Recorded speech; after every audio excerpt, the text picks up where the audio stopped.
ಮೂಡಾ ಪ್ರಕರಣದಲ್ಲಿ CM ಸಿದ್ದರಾಮಯ್ಯಗೆ big relief ಸಿಕ್ಕಿದೆ. ಇದೇ ವಿಚಾರಕ್ಕೆ ಕಲಬುರಗಿಯಲ್ಲಿ ಸಚಿವ ಈಶ್ವರ್ ಖಂಡ್ರೆ ಪ್ರತಿಕ್ರಿಯೆಯನ್ನು ನೀಡಿದ್ದಾರೆ.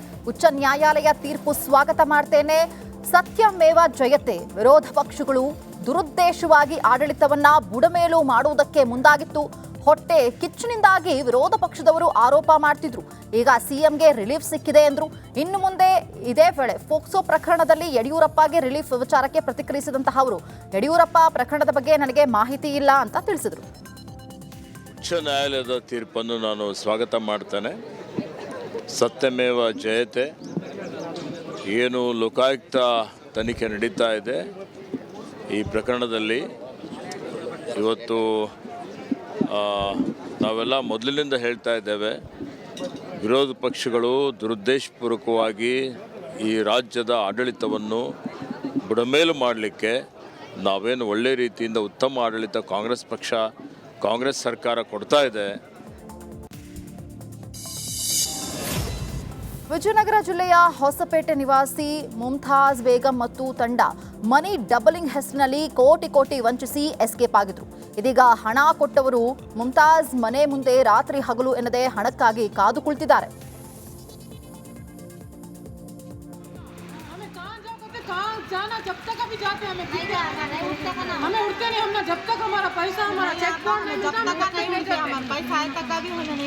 मुमताज आपा बोलने से छियाए सो हमें घर है, बोलने से क्या मुमताज का अपना घर है। हमारे पैसा का लेके डाल लिए सो एक गिट का है पैसे, किसका बाबा का नंबर है, ना उसका बाबा का ना उसकी अम्मा का। ಇಂದು ಹಾವೇರಿ ಜಿಲ್ಲೆಯ ರಾಣಿಬೆನ್ನೂರು ನಗರಕ್ಕೆ ಉಪರಾಷ್ಟ್ರಪತಿಗಳು ಜಗದೀಪ್ ಧನ್ಕರ್ ಆಗಮಿಸಿದ್ದಾರೆ. ಆರ್ಟಿಎಸ್ ಹೆಲಿಪ್ಯಾಡ್ಗೆ ಬಂದಿಳಿದು ಬಳಿಕ ನಗರದ ರಾಜರಾಜೇಶ್ವರಿ ಕಾಲೇಜಿನಲ್ಲಿ ನಡೆಯುತ್ತಿರುವಂತಹ ಕರ್ನಾಟಕ ವೈಭವ ಕಾರ್ಯಕ್ರಮದಲ್ಲಿ ಭಾಗಿಯಾಗಲಿದ್ದಾರೆ.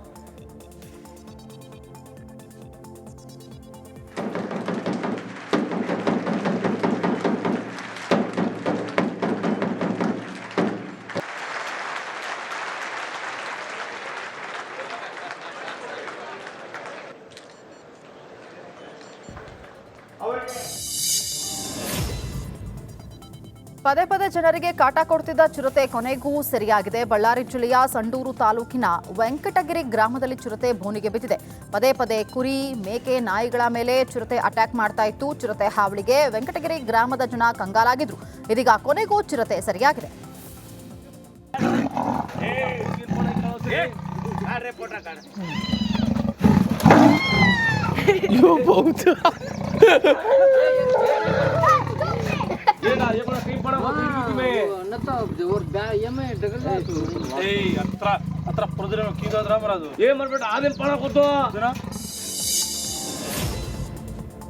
ಯಾದಗಿರಿ ನಗರದ ತಹಸೀಲ್ದಾರರ ಕಚೇರಿ ಆವರಣದಲ್ಲಿರುವ ಭೂಮಿ ಕೇಂದ್ರದಲ್ಲಿ ಜನರು ಪಹಣಿ ಪಡೆಯುವುದಕ್ಕೆ ಪರದಾಡುವಂತಾಗಿದೆ. ಸರ್ವರ್ ಸಮಸ್ಯೆಯಿಂದಾಗಿ ನಿತ್ಯ ಜನರು ಗೋಳಾಡುವಂತಾಗಿದೆ. ಸರ್ವರ್ ಸಮಸ್ಯೆಯಿಂದಾಗಿ ಜನರು ಹೊರಗಡೆ ಪಹಣಿ ಪಡಿತಾ ಇದ್ದಾರೆ. ಕೂಡಲೇ ಸರ್ವರ್ ಸಮಸ್ಯೆ ಬಗೆಹರಿಸುವಂತೆ ರೈತರು ಆಗ್ರಹಿಸ್ತಾ ಇದ್ದಾರೆ. 290 ಬಾರ್ 6 ನಿಮ್ಮದೇನಿದಿಲ್ರಿ? ಬಾರ್ 293 ಬಾರ್ 6 ರೀ.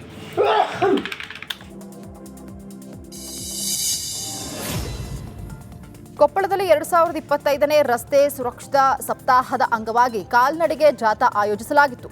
ಜಾಥಾಗೆ ಕೊಪ್ಪಳ ಎಸ್ಪಿ ರಾಮ್ ಎಲ್ ಅರಸಿದ್ದಿ ಚಾಲನೆಯನ್ನ ನೀಡಿದ್ರು. ಹಸಿರು ನಿಶಾನೆ ತೋರಿಸುವ ಮೂಲಕ ಕಾಲ್ನಡಿಗೆಗೆ ಚಾಲನೆಯನ್ನ ನೀಡಲಾಗಿದ್ದು, ಕಾಲ್ನಡಿಗೆ ಕಾರ್ಯಕ್ರಮದಲ್ಲಿ ಶಾಲಾ ವಿದ್ಯಾರ್ಥಿಗಳು, ಸಂಘ ಸಂಸ್ಥೆಗಳು ಭಾಗಿಯಾಗಿದ್ದರು.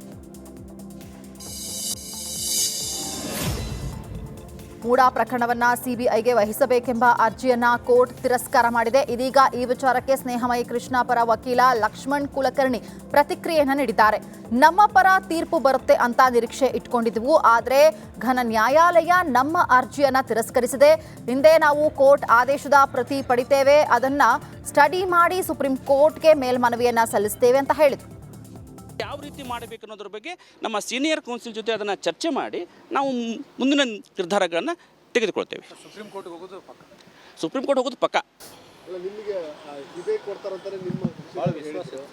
ಸರ್, ನಮಗೆ ವಿಶ್ವಾಸ ಇತ್ತು, ಸಂಪೂರ್ಣವಾದಂತಹ ವಾದಗಳನ್ನು ನಾವು ಮಾಡಿದ್ವಿ. ಆದರೂ ಗೌರವಾನ್ವಿತ ಘನ ನ್ಯಾಯಾಲಯ, ನಾವು ಅದಕ್ಕೆ ತಲೆ ಬಾಗಲಿಕ್ಕೇ ಬೇಕು. ತಲೆ ಬಾಗಿದ ನಂತರ ಕಾನೂನಿನ ಒಂದು ಪರಿವ್ಯಾಪ್ತಿಯಲ್ಲಿ ಮುಂದೆ ಬೆಳಗಾವಿ ತಾಲೂಕಿನ ಮಾಟೊಳ್ಳಿ ಜಾಕ್ವೇಲ್ ಬಳಿಯ ಮಲಪ್ರಭಾ ನದಿಯಲ್ಲಿ ಮೊಸಳೆ ಪ್ರತ್ಯಕ್ಷವಾಗಿದ್ದು ಮಾಟೊಳ್ಳಿ ಸೇರಿ ಸುತ್ತಲಿನ ಗ್ರಾಮಗಳ ಜನರು ಆತಂಕಕ್ಕೆ ಒಳಗಾಗಿದ್ದಾರೆ. ನದಿಯಲ್ಲಿ ಮೊಸಳೆ ಈಜ್ಕೊಂಡು ಹೋಗ್ತಾ ಇರುವಂತಹದ್ದು ಮತ್ತು ಮೊಸಳೆ ನದಿ ಹಿನ್ನೀರಿನ ಪ್ರದೇಶದಲ್ಲಿ ಹಾಯಾಗಿ ಬಿಸಿಲು ಕಾಯಿಸಿಕೊಳ್ತಿರುವಂತಹ ವಿಶ್ರಾಂತಿ ಪಡಿತಾ ಇರುವಂತಹ ದೃಶ್ಯ ಸ್ಥಳೀಯರ ಮೊಬೈಲ್ನಲ್ಲಿ ಸರಿಯಾಗಿದೆ. ಮಕ್ಕೊಂದಿತ್ತಲ್ಲ ಮತ್ತೆ ಮೊಸಳೆ ಆರ್ಭಟ ಮಾಟೊಳ್ಳಿಯಲ್ಲಿ ಏನು ಫುಲ್ ಅನ್ನೋದ ಏನದ ಇದನ್ನು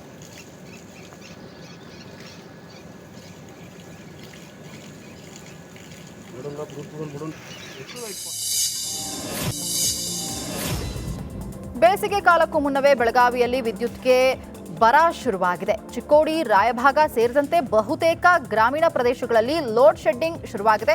ಹೆಸ್ಕಾಂ ಗ್ರಾಮೀಣ ಭಾಗದ ಜನರಿಗೆ ಹಗಲು ಹೊತ್ತು 3 ತಾಸು, ರಾತ್ರಿ ಹೊತ್ತು ಕೇವಲ 1 ತಾಸುಗಳ ಕಾಲ ವಿದ್ಯುತ್ ನೀಡ್ತಾ ಇದ್ದಾರೆ.